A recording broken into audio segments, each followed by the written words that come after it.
Welcome to Chat Night, we bring you good vibe, we shine on the light. Welcome to Chat Night, we bring you good vibe, we shine on the light. We all over the world, Chat Night Africa. We all over the world, Chat Night Africa. Welcome to Chat Night, we bring you good vibe, we shine on the light. Welcome to Chat Night, we bring you good vibe, we shine on the light. We all over the world, Chat Night Africa. Chat Night Africa. We all over the world, Chat Night Africa. Chat Night Africa. Welcome to Chat Night, the only place that we give you good vibes. Chat Night Africa. Welcome to Chat Night, all over the world we are shining the light. Chat Night Africa. Welcome to Chat Night. It's Chat Night Africa. Welcome to Chat Night. Hello, everyone. Welcome to this week's edition of Voices of Africa on Chat Night. My name is Divine Nchamukong, and I am anchoring this broadcast from Washington, D.C. metropolitan area. Sitting in a packed car in just about any town or city in the United States, Africa, or Europe is as dangerous as walking the streets in a war zone. Violent crimes way through the roof.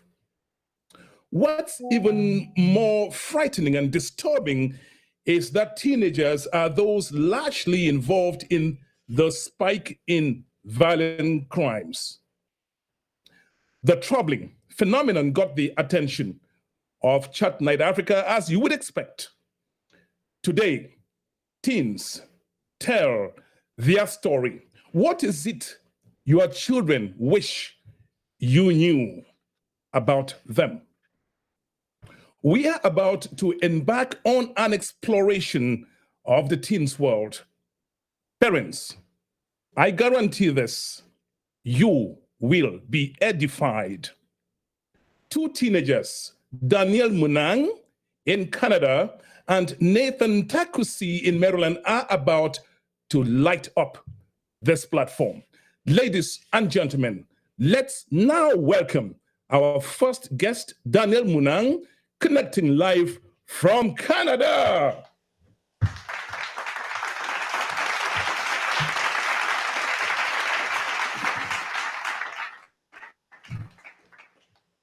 Daniel, thank you so much for accepting my invitation to come and take questions on Chat Night Africa. I have no illusion that people of your age group and even parents are going to learn enormously from what you have to tell them. Again, Daniel Munang, connecting live from Canada.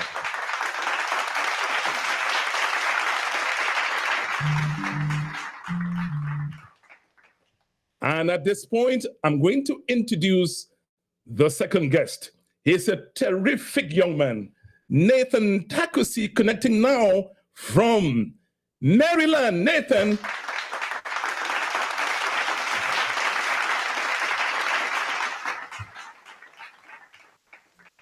Nathan, I thank you for honoring our invitation, accepting to come and take questions on Chat Night Africa. Thank you for the opportunity. And ladies and gentlemen, as we always say, we give priority to ladies to take the first question. And today we have a lady, Daniel Afumbong. We love Chat Night Africa. Keep watching Chat Night Africa. Daniel, when you see teens, people of your age group involved in violent crimes, locked away in different juvenile detention centers, whether in Canada, where you are, whether in Africa, whether in the United States, or wherever in the world, does that concern you? Yes, thank you for having me. That's a really great question, especially in the state of today, where every single time we look on the news, we see something relating to crime. And most of the time, the suspects and the victims are both youth. And this is especially concerning because the youth are our future of tomorrow. And if they tend to stray away into paths full of crime, violence, due to issues such as societal, socioeconomic, and also issues with their friends and peers, then it becomes very unfortunate because then our future population, our future leaders are being locked up rather than being able to share their great ideas and contribute to our societies across the world. Beautiful. I told you that when these teenagers come here, there'll be fireworks. You use a word that touches my soul, and you're talking about peers. Do you have friends? Yes, I do. How is it that a lot of them are in prison and you are not? That's a really good question. And I think that it comes down to the type of peer that you choose. And there are many sayings across the world that you like who you are, who you hang out with. And if you tend to hang out with people who are more related into, let's say, you're a high achiever in school, you hang out with people who also have the same ambitions academically, the chances of you excelling academically are higher. However, let's say you're a bit impressionable and you don't know necessarily what you want, and you hang out with people who are going down the wrong path, who are drinking, smoking, doing crime, stealing, then the chances of you, even though you may think that you're not going to do those things, the chances are exponentially higher due to those you surround yourself with. And especially in metropolitan areas where crime is on an influx, it seems that you have to be able to quote unquote fit in and fall to peer pressure. However, what I say is the power of no. And I discussed this in my podcast, The Mindset Spot, with my dad. And we realized that saying no, though just one word, can then create many more opportunities for you in the future. Even if you lose one friend, instead of losing one friend, it's better to lose that one friend than to lose your life being in jail because of the decision that you may make. And it just takes one choice, one decision to truly make your stance and to realize that having friends doesn't mean that you have to do bad things with them. Having friends is a group of people who uplift you, support you, and want you to be on the straight and narrow path to success.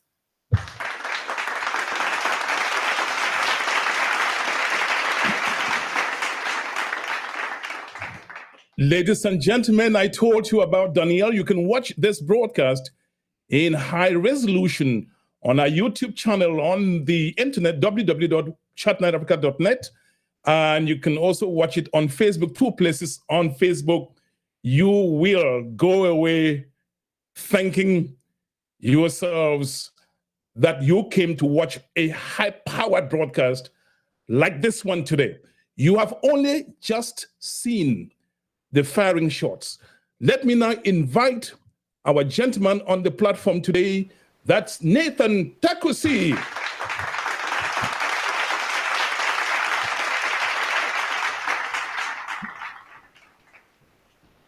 Nathan, with the uptick of violent crimes and unfortunately people of your age group involved in committing those crimes, society often lay the blames on parents. Are there any inaccuracies in this assessment, sir? Well, I do believe that parents do have influence on their kids. Now, that doesn't mean that they're completely responsible for the decisions that their children make. A parent's job is to guide their child and help them make the right decisions so that when they do go out into the world and when they do go to school and when they do go out with their friends, they know right from wrong.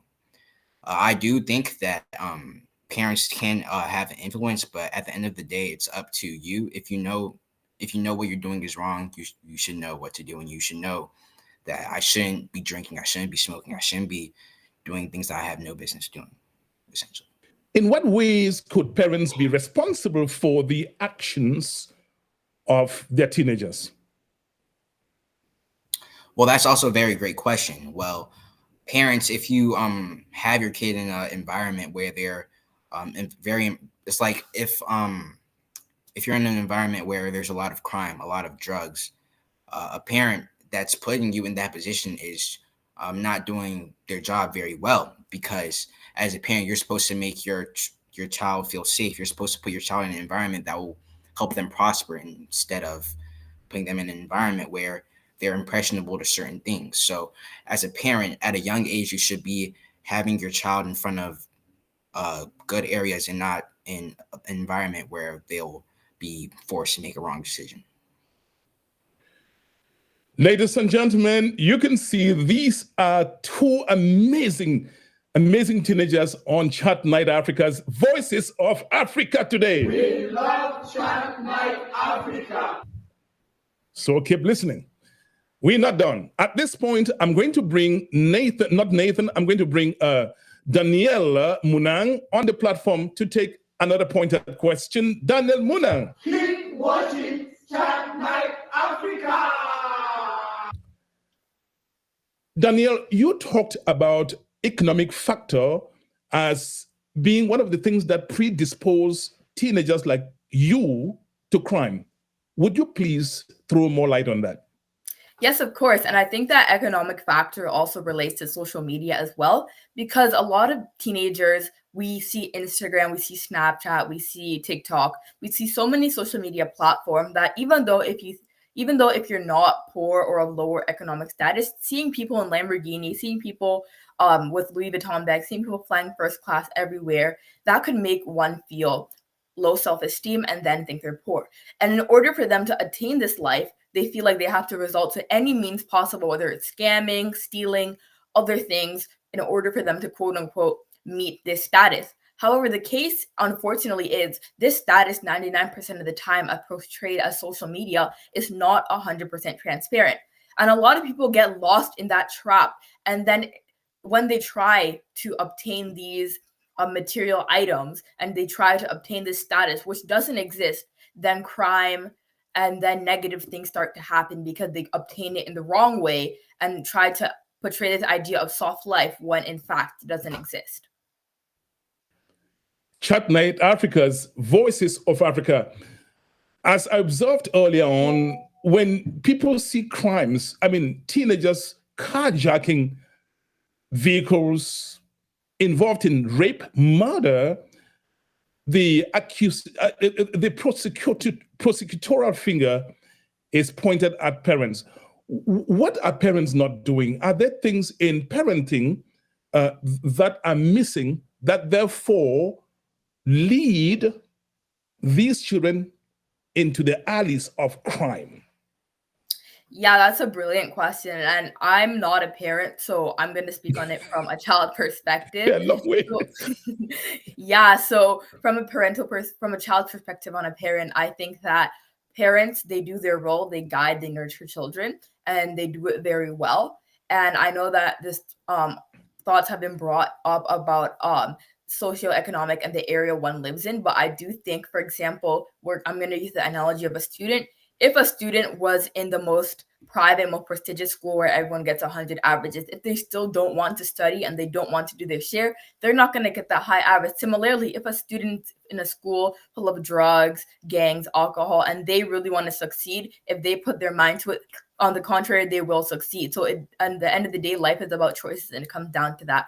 But to answer the question, I do think that parents do have to contribute to this. And the way that parents can stop the crime is through nurturing their children's hobbies and talents. For example, if your kid loves to talk, put them in singing. If your kid loves to dance, put them in dance, and always encourage academics and studies as well.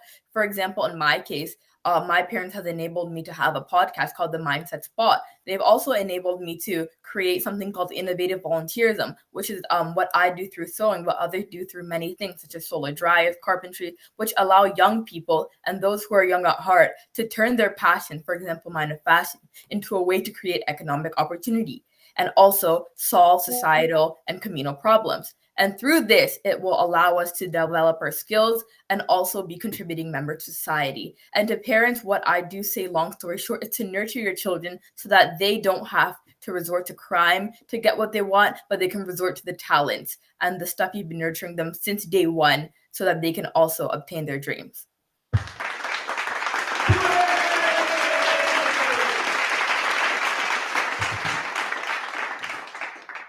Before I bring up Nathan Takusi, the one strong question I'm going to ask you is, Daniel, talk to me. What is it that your father, somebody I know very well, very accomplished person, what is it that he's doing that you think other parents are not doing? Yeah, so to put things in perspective, I do think that throughout the journey, throughout my 15 years of existence, my dad has done a more than exceptional job of raising me and nurturing me. But at the end of the day, it all comes down to one foundational thing: to believe and support in your child. And once you have this idea of believing and supporting in your child, whatever endeavor they pursue, then you'll be there to back them up because you have raised them with the values to realize that what's right is right and what's wrong is wrong. And to put in perspective, when I was 4 years old, I got my first phone. When I was 3, I had an iPad, and I know that's a quote unquote societal taboo, giving your kid becoming an iPad kid, but it actually benefited me because then I was able to learn my research skills and interact with technology in a way that's friendly and not harmful. And this is what I mean by nurturing and supporting your child. Because from there, I was able to watch YouTube and to see the way people talk, which has helped me hone my public speaking skills and led me to open a podcast. And also, I was able to watch tutorials, which made me spark my interest in fashion and start innovative volunteerism. And through what my dad and my mom have been doing, it has allowed me to succeed in a world full of complexities. Similarly to other parents who are watching, I think once you come down to the foundation, it's like a house. Once the foundation is strong, then once the pillars and the design comes together, you know that it'll stand strong.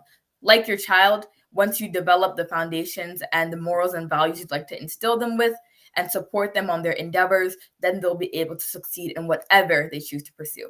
Thank you. Wow. Okay, I'll come back to you. You're going to have to tell us how the iPhones and iPads did not distract you. Instead, they helped you, because that's been the worry of a lot of parents. Ladies and gentlemen, at this point, here is Nathan Takuti. We love Chat Night Africa. Keep watching Chat Night Africa. Nathan, I'm going to ask you the same question I asked Danielle. What is it that your parents are doing to make sure that you don't end up in juvenile detention center someday? Well, one thing that my parents do a really good job doing is checking in on how I'm doing mentally and physically and socially. That's one thing that my mom does all the time in the morning. I go to school in Towson, so it's a 20-minute drive. While we're driving, we say our numbers. That's how we're doing socially, mentally, and physically on a scale from 1 to 10. And one thing that my mom does a great job doing is if I say, "Oh, I'm at a 6 emotionally," she's gonna talk about how we can get our 6 to a 10 and how we can, like one thing that my parents do is that when there's an issue, they make sure to address it and they make sure not to just let it be there, because mental health is a really big issue, and it plays a part in why a lot of crimes are happening. It has a lot to do with mental health. So one thing my parents do a great job doing is just checking in on how we're doing mentally and physically, and being affable, being easy to talk to, because we're not scared to go to our mom if we have an issue. Nathan, as a young man, you have your aspirations. And sometimes we parents, especially we from of African descent, we have our expectations. Are there times that you feel pressured by your parents to do the things that are not necessarily bad, but that just don't align with what your aspirations are? If yes, give us some examples. I do, because as a Cameroonian boy, where sometimes you're like, oh, you have to be a doctor, you have to be a lawyer, you have to be this. But one thing you need to understand is when your parents are saying something, it comes from the right place. Now, the way that I react to that is, listening to what they have to say. Because a lot of times as kids, when we're listening, we're not listening. Sometimes we're just hearing, but we're not listening to what they're saying. When a mom or a dad is like, oh, a doctor is a good career path, they're saying that because they know it's going to help you prosper. They know it's going to help you be successful. And that's all a parent wants for you, is for you to be successful. So yeah, just listening to what they have to say and knowing that it comes from a good place is how I respond to what they're saying. Beautiful question, beautiful answer. I have no doubt your parents are going to be proud of you. I'm going to ask about the same question to Danielle Munang, who is connecting live from Canada. Danielle, you are a very, very ambitious young lady. I've watched you speak in parliamentary sessions in Canada. That got my attention. So you have your own mind. It's true that Daddy has a PhD and he's so much interested in climate change.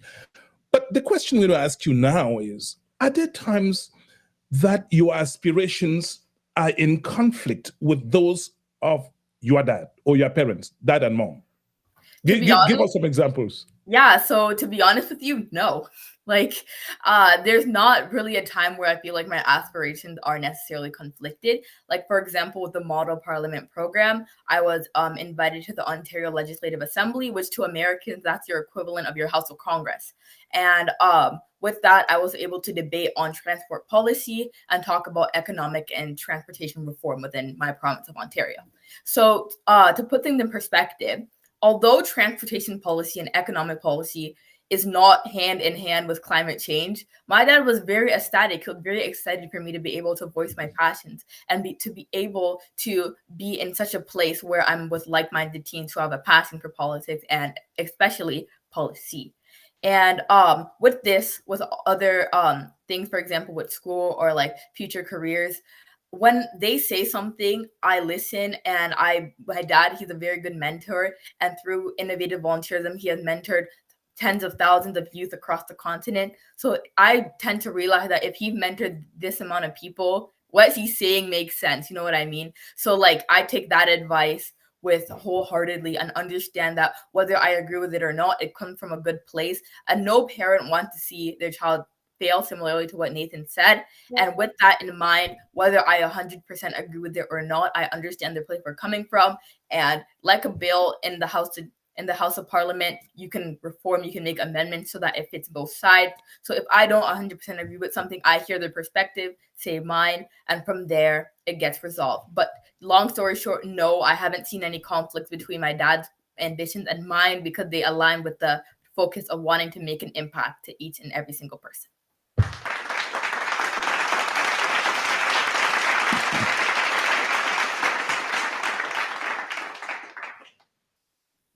That's heartwarming. That's heartwarming because it doesn't always happen. I mean, not all the time. Now, you observe society a lot, and the question I'm going to ask you now has to do with social media gadgets. Your dad gives you an iPad, an iPhone, and what is it that keeps you from abusing those things? That keeps you from being distracted, so to speak? Yeah, so that's a really good question. And especially in the influx of digital footprint and technological issues arising with mental health, society, physical health as well, ergonomics. So many things are being connected to technology and digital footprint. And I think that the way that I was able to overcome these obstacles and not even have to face them is due to how early I was able to receive these things. And a lot of people may contest this and say that, oh, that if you give something to a kid early, it's just going to make them do it at an earlier age. However, I disagree with that and think that through me being able to obtain these technological devices, it allowed me to navigate the internet as a safe space rather than one that's so scary and dangerous. And this relates back to digital footprint because I knew from a young age that whatever you post on the internet stays with you forever. And that's a lot of things, a lot of teens fail to realize that if you post on the internet insulting a celebrity, insulting someone, cyberbullying, that can come back to bite you. On the contrary, if you post good things, for example, my podcast, even my OLA videos on there, in the future, let's say a university is looking at you, they're going to see those good things and be like, wow, this is impressive. However, if they see bad things, you insulting people on the internet, they're going to be like, that's bad. But to answer your question, life is a matter of choices. And at the end of the day, whether you give a kid a phone at 4 or 14, they're going to make those choices. And if you instill values and morals such as being diligent, such as being respectful, being kind, then it'll show both physically and digitally. We love Chat Night Africa. And this is one huge reason why you love Chat Night Africa. Daniel Munang. Keep watching Chat Night Africa.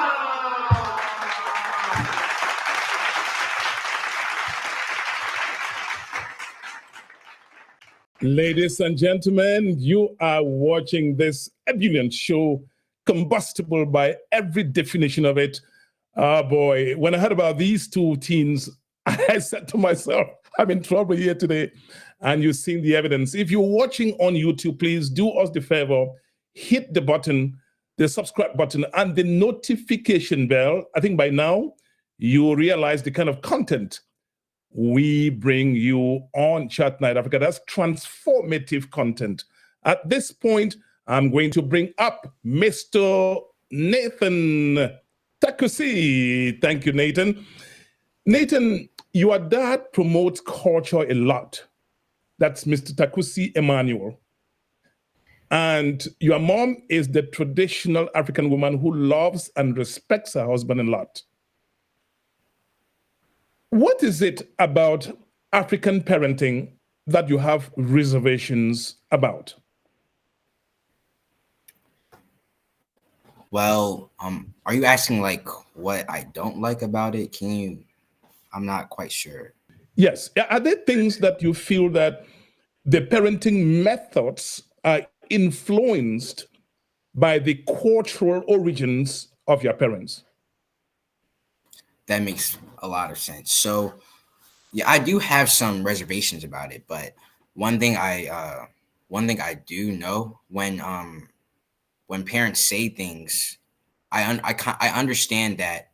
Oh well, since they grew up in Africa, their experiences and my experiences here in America are completely different. Now, of course, I don't like how they say a lot of things, but it's out of their love and their compassion for us. Now, I don't really enjoy a little bit of ignorance to the way that we do things in America, the way that like social media, technology, all of that is advancing every single day. And in Africa, like as teenagers, we all go through the same thing. But at the end of the day, our experiences are different. But I do appreciate how my parents, they are always trying to look out for me. And that's why when they say things about how they grew up in Africa and how they try to relate it, I kind of understand how they can relate it. But at the end of the day, it's not the exact same thing. So. Thank you for being very, very honest with me. What is it about parenting? What is it about teenagers growing up that you think a lot of parents have trouble understanding or have trouble having to terms, get to live with? Well, one thing that I know every single teenager my age has gone through is peer pressure. Everybody my age has gone through that. Now, yeah, they went through peer pressure in Africa and back then, but it all comes to the point where we have more access to things now. So the way that somebody at my school would pressure me to do something, like something that a friend of mine would pressure me to do, is completely different than something that a friend of my dad would when he was my age. So yeah, peer pressure. I do think that is what really the main thing that African parents don't really understand. And I think that as time goes on, they will probably understand, because it's something that has always happened, and as time goes on, it will make more sense. Thank you. And you're watching Voices of Africa. I have two terrific teenagers on the screen with me. Is Nathan Takusi, and we have this young lady from Canada. That's Lady Danielle Munang. Now, I'm going to leave two of you on the screen to have a conversation. We always say ladies before gentlemen. So I'm going to leave two of you to chat for about 3-4 minutes. You can ask each other questions. Keep your answers short. That way we can have time to have more questions from each of you. Now, Danielle, you go first. Yeah, so Nathan, I've heard your point. They're really brilliant.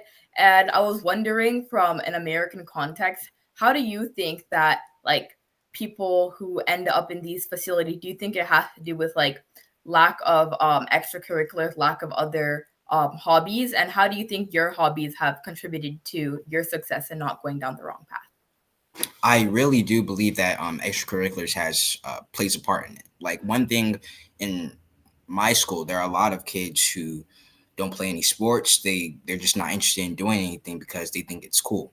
One thing that's getting people in these facilities and getting people locked up and everything, that it all comes from trying to be cool, trying to just chill, But at the end of the day, I do think that my extracurriculars, like I play sports. I'm involved in the Black Student Union at my school. Being involved, it kind of distracts you from wanting to be like other people, wanting to be cool. Because when you're doing so much things, you can really find what you're passionate about. And sports and a desire for helping mankind is something that I'm very passionate about, and that's why I don't really focus on wanting to be cool or wanting to do things that I have no business doing because, yeah. Yeah. Like similarly, like here, like there's a like, for example, if you do sports at my school, like you're considered like cool, but like if you do clubs, you're not. But at the end of the day, they just all come together to make you like a more well-rounded person. And to follow up on that, I was wondering, what do you think, like in your community, the main cause of this? Do you think it's more social media related? Do you think it's more socioeconomic? Like, what do you think? I think it has a lot to do with social media. It has a lot to do with technology in general because the music people listen to, the people that certain people follow on Instagram, it can have an influence on the way that you act. For me, I have Instagram, I have social media, but it's all about. I'm not saying social media is a bad thing. It all comes to like the way that you use it. It's okay to have Instagram. My mom has Instagram, but it's just the way that you use it and the way that you just make sure you don't abuse the opportunities that you're given. And I think that because a lot of people abuse the opportunities that they're given, that's why a lot of people tend to fall into the wrong crowd and tend to do things that they have no business doing. Nathan, your turn now to ask Danielle questions. Well, one thing I really noticed about Danielle, I realized that you're a very well-spoken person. I realized that you have I heard that you have a desire for helping people, I believe. So I just wanted to know, what do you aspire to be when you're older? Because Yeah, so that's a really good question. To be honest, I don't know, and that's okay. But I do know the end goal is to help people in one way or another, and I think that's going to be my force in driving and picking a career. And I don't think necessarily it's about the career I end up doing, whether it's politics, engineering, med, law. It doesn't necessarily matter to that because you could still be a doctor and not make an impact, but you could work at McDonald's and still make more of an impact, right? So I think that it'll just come down to that. But the end goal definitely is to help people and to make the world a better place. that's great. And I also wanted to ask a little bit more about your podcast. Can you just tell me a little bit about that? Yeah, of course. So my dad and I run a podcast called The Mindset Spot weekly, and we discuss environmental, social, economic issues and how you can leverage what you have right now to better yourself economically, and also like through neuroplasticity and changing your mind from the common beliefs and to shift it to something that can help you in your society. And for example, like with technology, we talk about it all the time about how it's a double-edged sword, like you mentioned, and how it could be used for good and used for bad. Like recently, March Madness, like LSU versus Iowa, a lot of people ended up insulting like the players on the basketball team, which then we all have rights, we all have freedom of expression, but the way you use those rights and use those freedoms can then affect you and lead you to the wrong path. So we generally just discuss how issues in the world relate to our day-to-day lives and how we can leverage what we have, for example, leveraging the power of no so that we can develop ourselves socially. I'm going to ask both of you. Danielle talks about the power of no. Nathan, are there times you hesitate, you are reluctant in telling your friends, no, I'm not doing this, without risking isolation? Of course, that's something that every 14-year-old goes through. Sometimes I'm at a new school. I'm a freshman in high school, so of course I'm trying to make friends. But when you say no in front of a big group of people, that want to like you, it's hard because sometimes you wanna make friends, you wanna have fun because we're in high school. But at the end of the day, saying no when you don't want to be put in a certain situation can help. But yeah, I do struggle saying no because sometimes I'm trying to make friends, I'm trying to build a friend group, and yeah, so saying no can be difficult. Have your friends come across to you as being obnoxious? If yes, how do you handle that? Yeah, everybody can be obnoxious at times. I do think that as a society, we tend people boys my age tend to focus on the wrong things. I go to all boys school, so I know a lot about the way that uh, boys my age act. So certain things like thinking about the wrong stuff, thinking about, oh, you suck at this. But like, for example, if somebody's like, oh, you don't you don't talk to a lot of girls or whatever, it's like, in 10 years, will I be worried about a lot of girls, or will I be worried about how I'm doing uh, in real life? So yeah, just sometimes that can come across as obnoxious, but at the end of the day, you really have to worry about, how is this going to affect me? How is this uh, will what he's talking about benefit me, or will it, how is it going to help me? What is it? I mean, you look. I'm sorry, it's cutting off a little bit.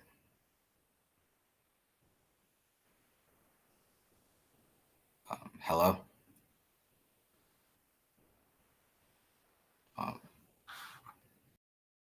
Um, Up Danielle, and then obviously bring back Nathan momentarily. Danielle, you look to me like a very, very focused lady. You stay focused on your stuff. What is it that what are you doing that other teenagers, young ladies, beautiful, smart like you, are not doing? Thank you for the question, Mr. Chamakong. I feel like a lot of teenagers, like similarly to what Nathan said, the priorities are a bit conflicted. And to be honest, I'm not doing more than the average teenager. In fact, I'd say that like many other teenagers are doing brilliant things. But what I believe sets me apart is the motivation for the future, like long-term, short-term pain, long-term gain, right? Like let's say, for example, my podcast, they're early in the morning. Do I want to wake up at like 9 in the morning all the time on a weekend when I could be sleeping in? Not always. However, I think of the long-term goal and think of the thinking the long-term from now, how will this benefit me? However, a lot of people tend to think of short-term and realize that, oh, I'll sleep in today, I'll sleep in tomorrow, and procrastinate. And through procrastination, you're going to have to face these adversities eventually. So might as well face them now and strive and become the best. So that's what I'd say sets me apart, the ability to think long term and also the ability to be able to say no to procrastination and also say no to other complexities that occur, especially as a teenager. Daniel Munang. We love Chat Night Africa. Daniel, I'm so happy to hear that you get along with your parents so well, smoothly. But at this moment, as we speak, there are children who are in festering conflicts with their parents. What do you think brews conflicts between teenagers and their parents? Yeah, so I think I'm very fortunate to have parents who are very understanding and who also are quote unquote in touch with the times. And a lot of this has to do with, like similarly to Nathan said, the cultural barrier, especially in the diaspora. However, I do think that I'm gonna use an analogy from like when I was in the Ontario Legislative Assembly. We have the slogan for our Congress, Audi Alterum Partum, which is hear the other side. And this generally comes to lack of communication and miscommunication. And if you were able to listen to your parents and see where they're coming from, then you'll be able to understand the foundation, the morals and values that they're trying to instill, which even though it's coming off in a way that is off-putting, the morals and true message, it's not going to be off-putting. So to answer your question, I do think that in order for this to come to a halt, we must hear the other side, and we must be able to amend and negotiate and hear each other so that we can be able to grow and be able to not be in conflicts as often. You are watching Voices of Africa on Chat Night. You can watch this show on our website, www.chatnightafrica.net. It's our stunning website. You can also watch on YouTube in high definition. You can see on the frame of this broadcast how you can get to YouTube. We're on Facebook. We are everywhere. We're on the internet. Thank you, Roger, for staying up late at night in Nigeria to make sure that this broadcast is aired concurrently on all those social media handles. Ladies and gentlemen, before we continue this conversation, I have some really pointed questions for the two guests. I have the teenagers. We have a little interlude. Please stay tuned. Watch this. I've been having conversations with people in the background, and the kinds of things they say about what you do for the community, you cannot imagine how big that is.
and you're watching Voices of Africa on Chat Night. If you think that you liked the first part of the broadcast, watch what we are going to do now. And my guest before anything else is Mr. Nathan Takusi. Nathan Takusi connecting from Maryland.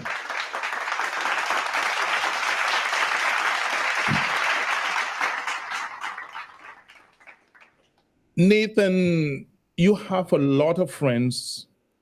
While you get along with your parents, I can tell you 1000% sure that's not the case with a lot of teenagers. How do you make sure that the rights that they teach you in school keep you aligned with the advice that your parents get? Are there times that you begin to feel that, you are this age and so you should be given priority or given some rights? You should be allowed to enjoy some rights as a growing young adult. That's a good question. So at school, I attend a Catholic school, so I do learn a lot of the values that my mom and my dad have instilled in me. But one of the rights that I do think that us teenagers should have is a right to being able to express ourselves, being able to say what's on our mind, because a lot of times in society, and this is part of the reason why a lot of people are, going down the wrong path, is because they're afraid to speak. Sometimes I'm afraid to speak, but that's something that every teenager I think I know has gone through. So one right I think that I should possess is being able to speak my mind, being able to say what is on my mind. And a lot of times as a 14-year-old boy, a lot of people do not take what I say seriously. And that's the case for a lot of teenagers in America. So I think that I should be able to voice my opinions clearly. And yeah. Are there times that your parents think that, you should say what you think, but hey, they have the veto card to stop? Hey, come on, stop right there. You're going overboard. Have you had situations like that?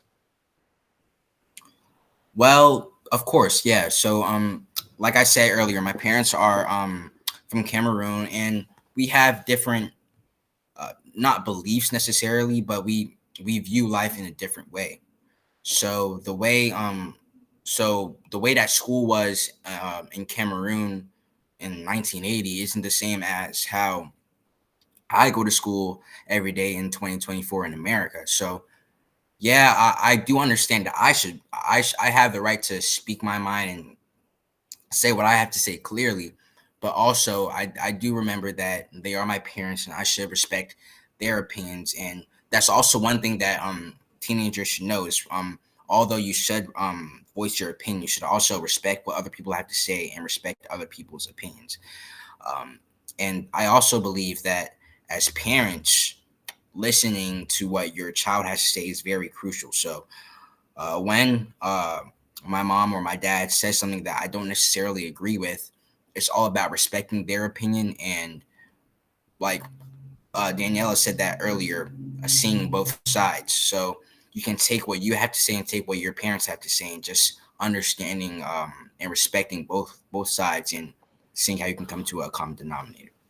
Keep watching Chat Night Africa. Nathan, your brilliance scares me. Thank you. You are a human being, and as human beings, we have emotions. How do you express anger when your parents are telling you the things you don't want to hear?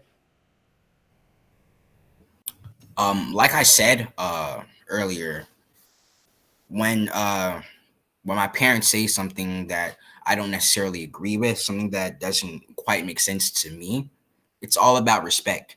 Now, I'm not saying that every time my mom or dad says something that I don't necessarily like, I just walk away and forget about it. Sometimes I do get upset, but it's knowing how to control your emotions, and having self-discipline when you're talking is really important, not for teenagers, but for everybody.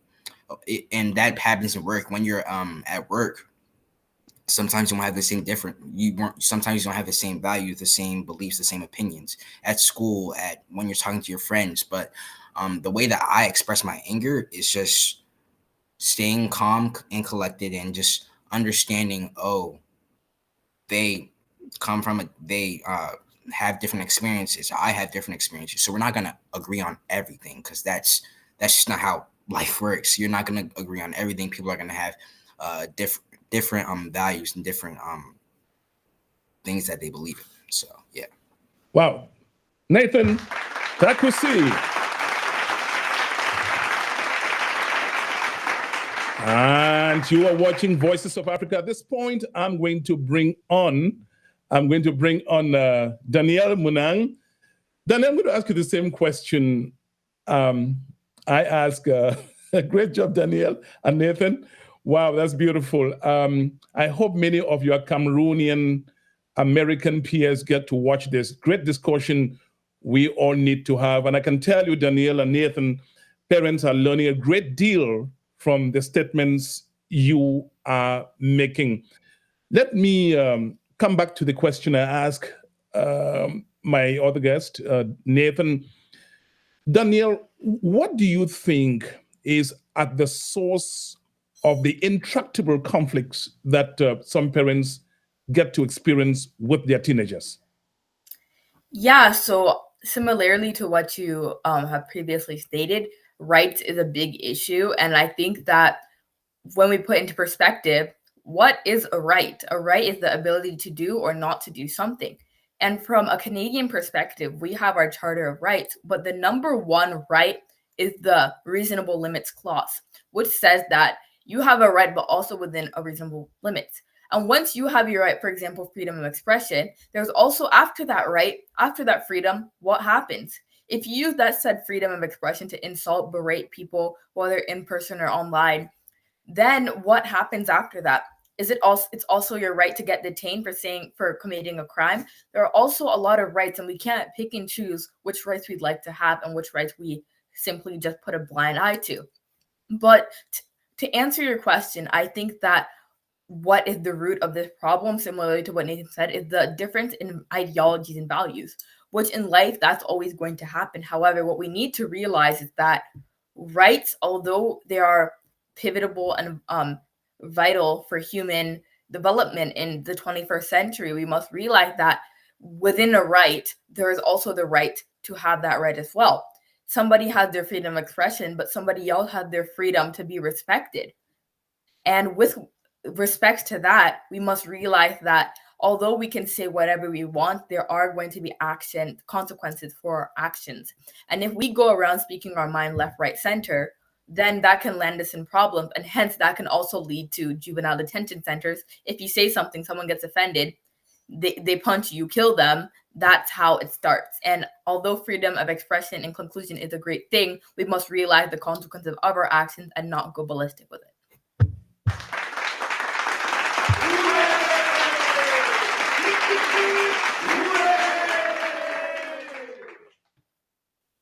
Danielle, I'm going to ask you the question I asked Nathan. You are a human being with emotions. There are times you're going to feel unhappy towards your parents. I know they're great parents. So when you're unhappy, when they're telling you the things you don't want to hear, how do you express anger? Well, I think like the Model Parliament program has really taught me a lot, not only within politics and civics, but also within my own life. And for example, in the House of Commons or in the US Congress, representatives are and members, they're going to disagree with each other, but you don't see them yelling. Well, they're not supposed to, at least. You don't see them yelling at each other, being although they can express their frustration, you don't see them going back and forth, yelling, having screaming matches. Well, they're not supposed to, although it does happen sometimes. Towards my life, I think that although there are not always going to be things that I 100% agree with, we have to come to the perspective, back to the core point of hearing the other side. And if, for example, I hear something that I'm not 100% inclined to agree with, I reflect and realize why they're saying that. And from there, try to think about the principle of the content rather than the content itself. And from then, I can voice my opinions, not necessarily in the moment, because in the moment you're especially heated, but after just reflecting and thinking of the principle, then you can be able to express your thoughts. And this relates back to the real world, because if someone says something in a classroom that you're not entirely agreeing with, that doesn't give you the right to go punch them. That doesn't give you the right to go curse them out and say a bunch of uncalled for, unnecessary things. Similarly, in a familial situation, if my parents say something I don't 100% agree with, that doesn't give me the right to go and do the most. In the real world, we must stay collected and recollect our thoughts and then proceed. And similarly, in my household, if I don't 100% agree with something, I recollect my thoughts and then proceed as well.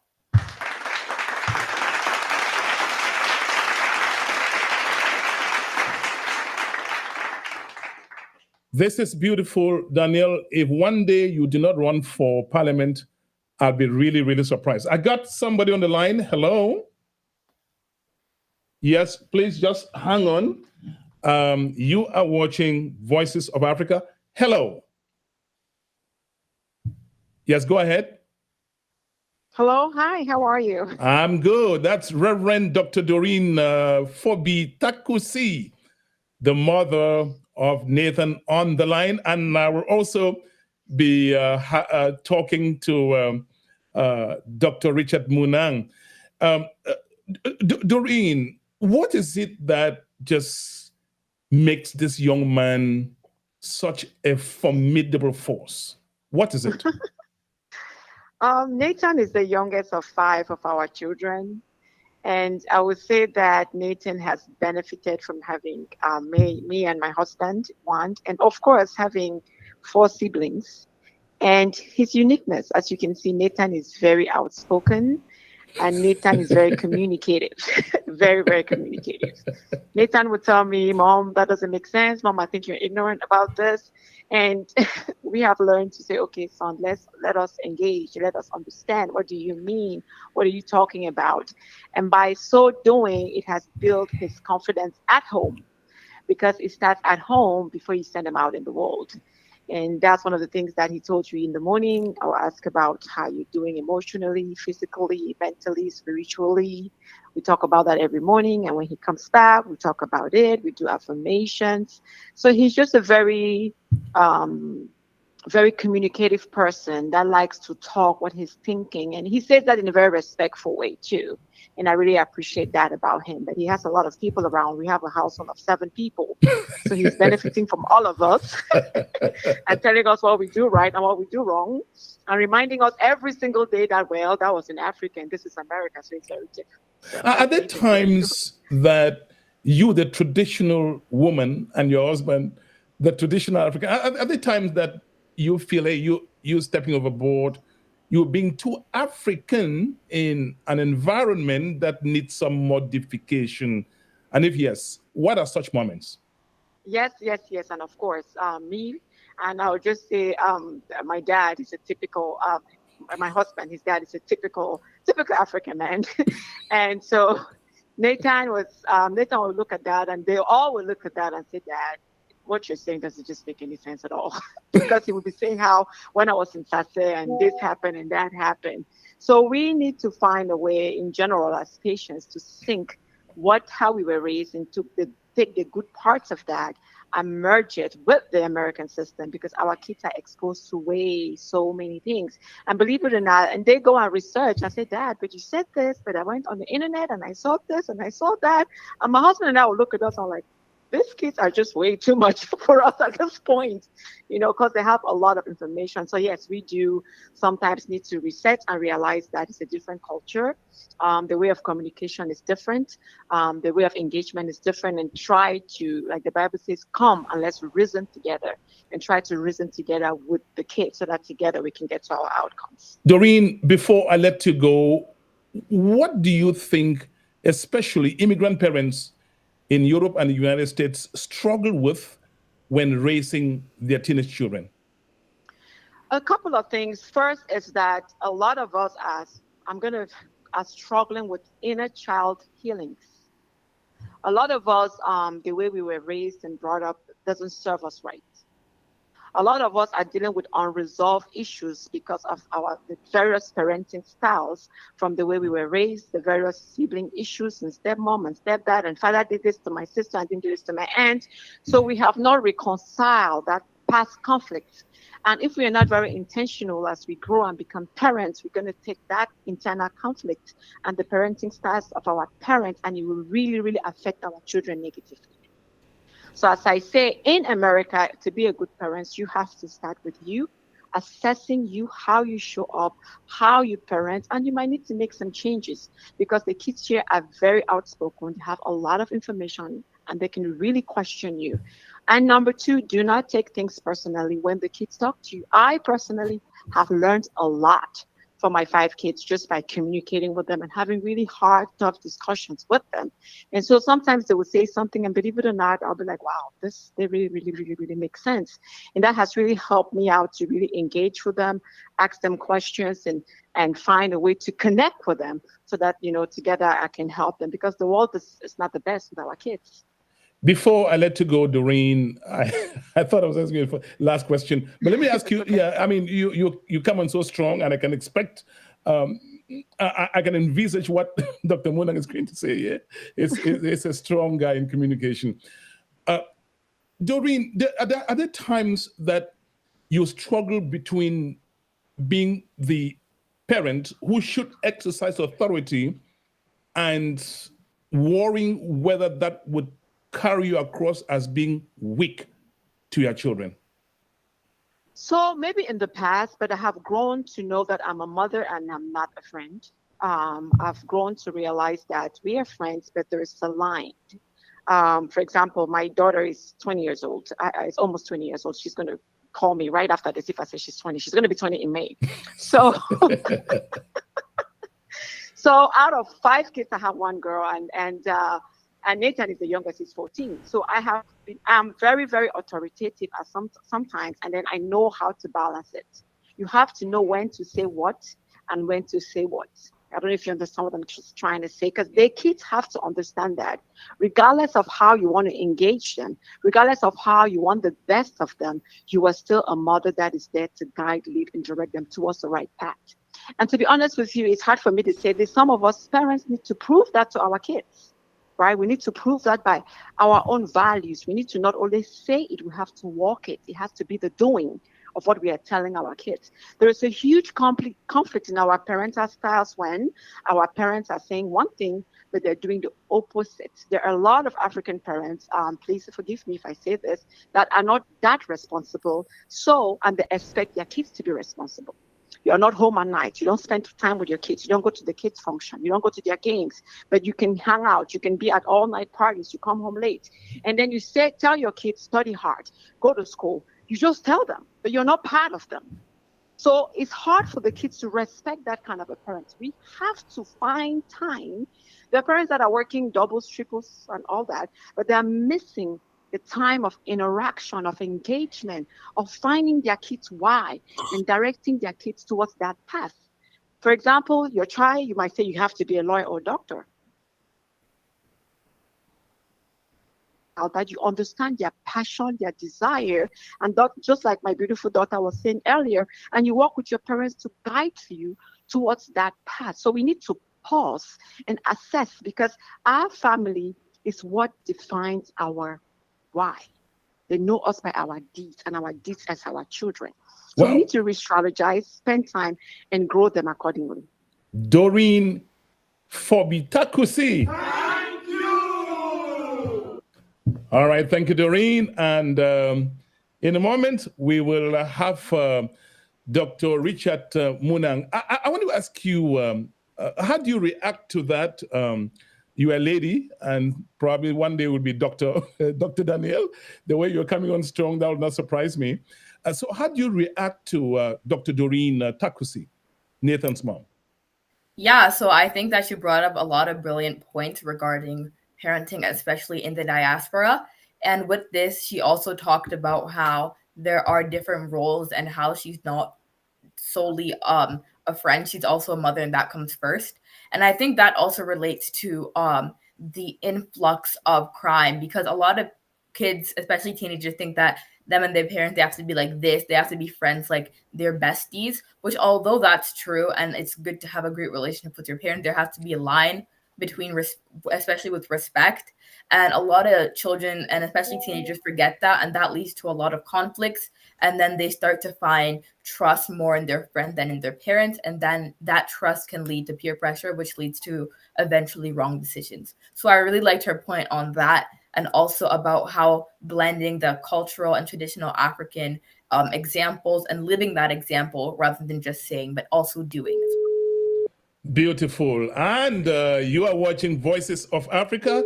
In a moment, we'll be having Dr. Richard Munang on the phone, on the line from Canada.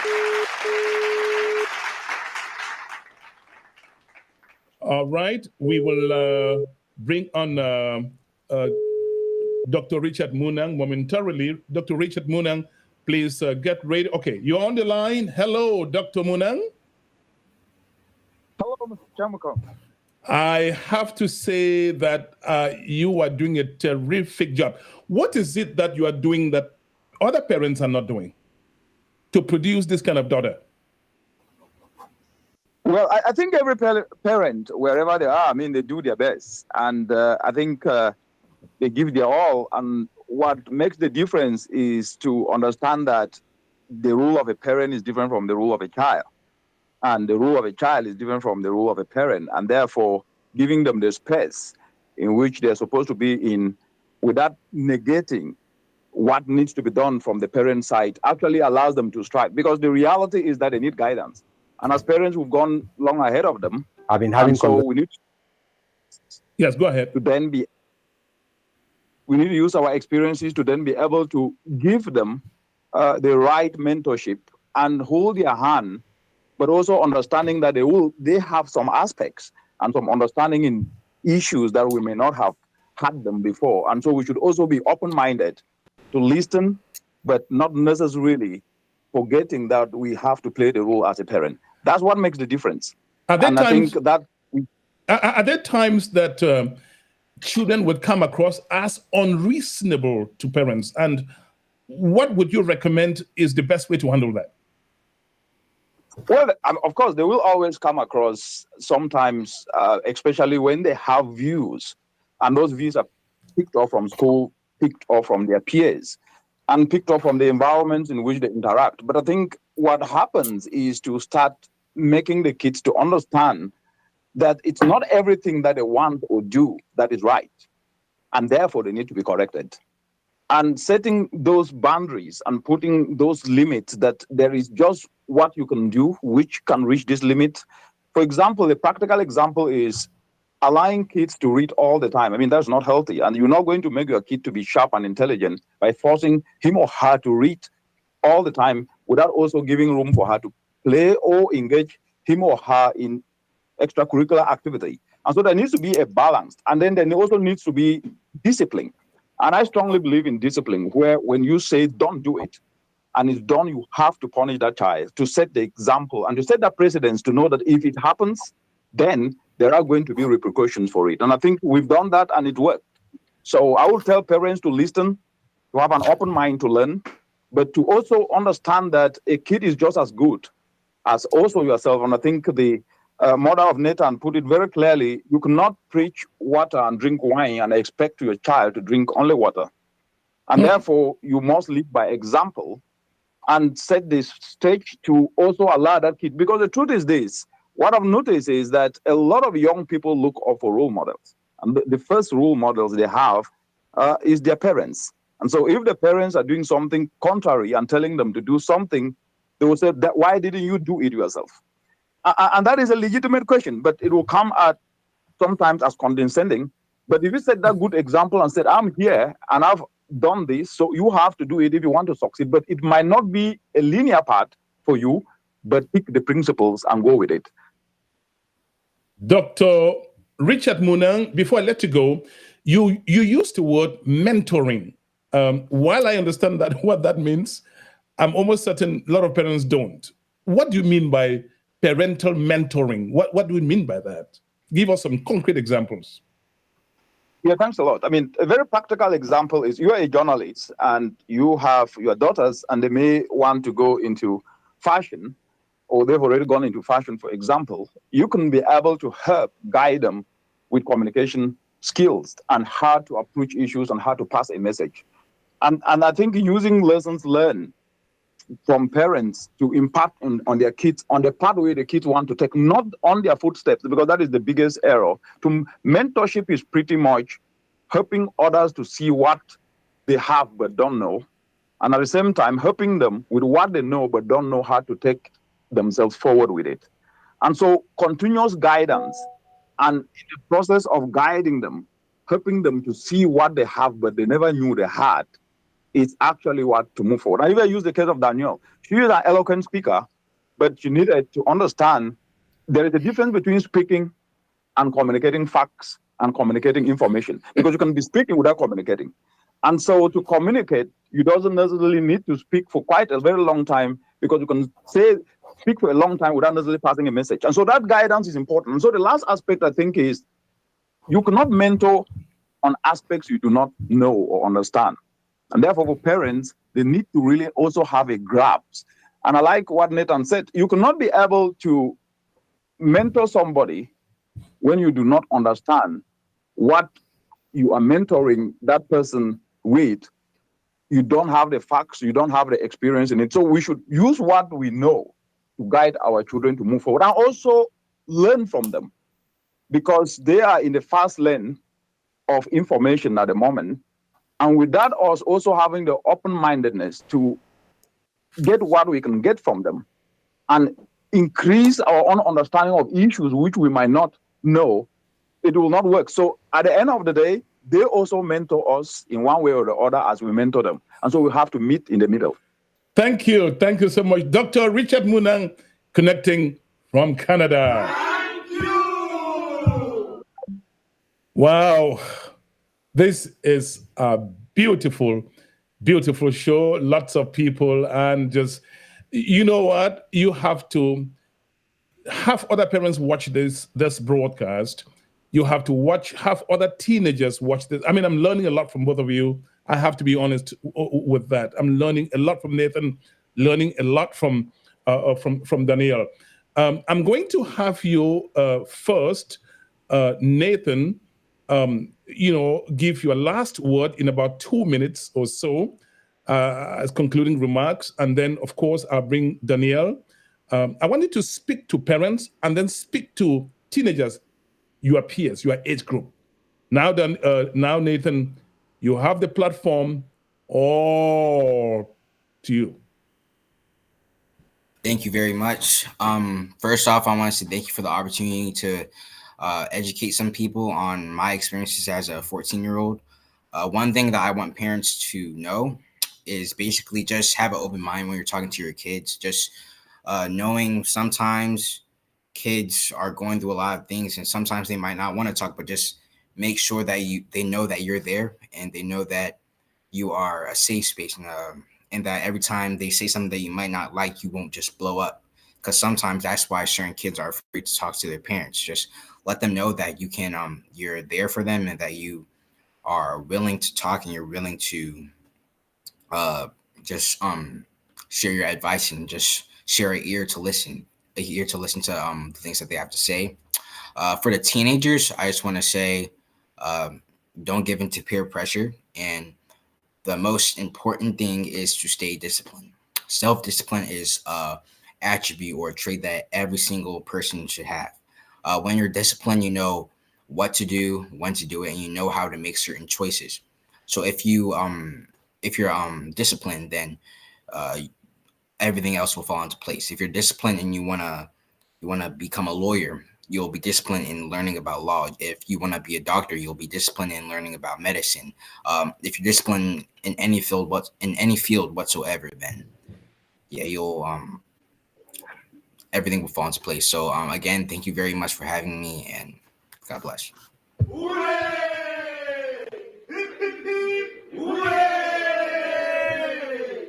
Nathan, I have to say, you have been extraordinary. Thank you.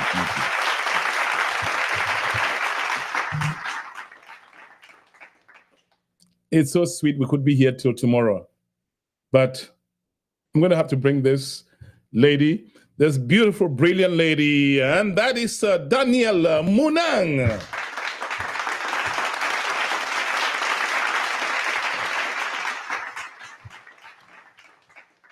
Danielle, I'm going to give you 2 minutes to speak to parents and to speak to your peers.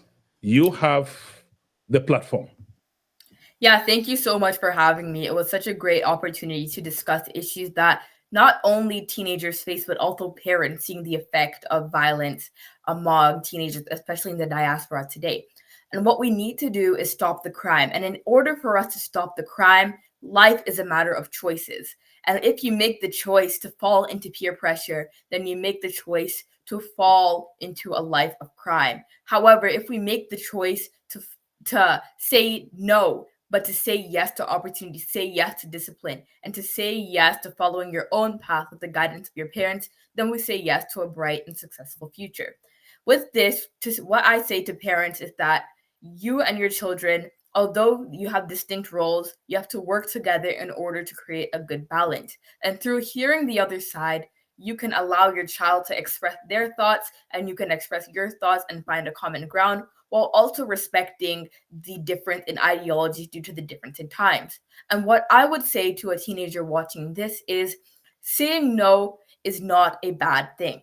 If you say no and you lose 2 friends, it is way better than saying yes and losing 10 years of your life due to being sentenced for a crime. And a crime isn't just the ones we see on the news. A crime could be going down the wrong path. A crime could be your grades slipping. A crime could be you being kicked out of your extracurriculars. A crime could be you just even having detention one day just because of a decision you took just to follow a crowd. In conclusion, I say you must say no to the path of others which don't align with your values, and say yes to moving forward and developing your own path through the mentorship of your parents and following their advice. Is unbelievable. I mean, yes, go ahead. You were finishing your sentence. Oh, yeah. So that was about it. And we must stop the crime. And in order for us to do this, we must say no to peer pressure and yes to developing our own passions.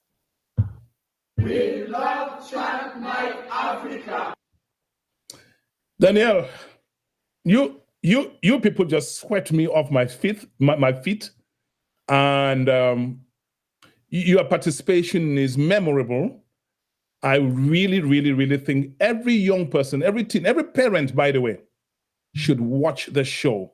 It is on the internet, www.chatnightafrica.net in high definition. It's on YouTube in high definition. It's on LinkedIn. It's on 2 places on Facebook. So you have no reason not to watch this. Danielle, thank you so, so much. Thank you for having me. It was an honor. Oh, wait a minute. I forgot to ask you, would you be running someday for a political office? Well, the end goal is to change the world, and no matter what path that may be, if going into politics and being a parliamentarian of one of it should happen. But at the moment, I'm not sure. But being politically and civically active is key, especially in a country like Canada where democracy is their foundation. Same with the US. So whether I go into politics or not, I will definitely be civically active, because in order for us to change the world, it starts with our local communities. Okay, we hear you. If you run for politics, run for office, I'm going to be campaigning for you. I'll be a campaign manager. This is beautiful. I mean, Nathan, you are a dynamite. You, Danielle, whoa. Your participation gives me so much joy. Ladies and gentlemen, before we go, I'd like you to get a little jingle, and I will be right with people in the background and the kinds of things they say about what you do for the community. You cannot imagine how big that is.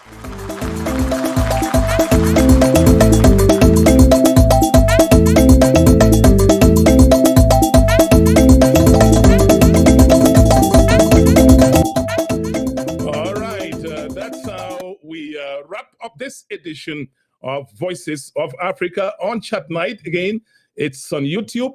You can also go into the, for those of you who have Android phones, you can go to the Play Store and simply download Chat Night Africa. That way, once we come on the air, you hit the app and it takes you to a million places to watch this. That's how far we are going. I appreciate all of you. I appreciate all the people who've been supporting the construction of this platform. Dr. Elo Extraordinary, if you want your platform look this beautiful, please let me hook you up. You can also advertise your things here. We have a mobile broadcast unit. If you're organizing conventions, any public event, Chat Night Africa can be there regardless of whether it's on Mount Everest. We can be there and take your event to 5 platforms, social media platforms, concurrently. I want to thank my director of transmission, Mr. Mumbalingwa in Chicago, for being unrelenting in supporting this to make sure that our transmission is hitch-free. I also finally, I thank my right-hand man on this platform, Roger Fool in Nigeria. He is a truckload of social multimedia talents. Thank you, Roger. We're touching lives, as you could see in the testimonies. Ladies and gentlemen, je vous aime, mais il faut que je parte. I love you. I've got to go. And when you hear this, it's time we say, time to go. I'm coming back. I'm coming to get down. I'm coming to dance, We're gonna dance, we're gonna get down, we're gonna party hardy, we're gonna boogie woogie, and when we jam, it's out of sight. This song right here, it's dynamite. I'm ready, I'm coming back.